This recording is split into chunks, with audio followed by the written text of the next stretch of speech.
Honk and down you will go. This happened a couple weeks ago. I was returning home on my motorcycle.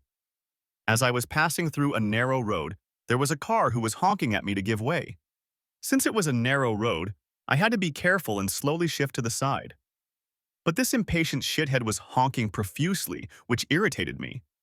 Since I drive through this road daily, I knew that up ahead was a massive pothole due to pipeline maintenance work. So I decided to move to the side to avoid it. This made the car speed up and it hit the pothole. The hum sound that the inside of the car made was like music to my ears.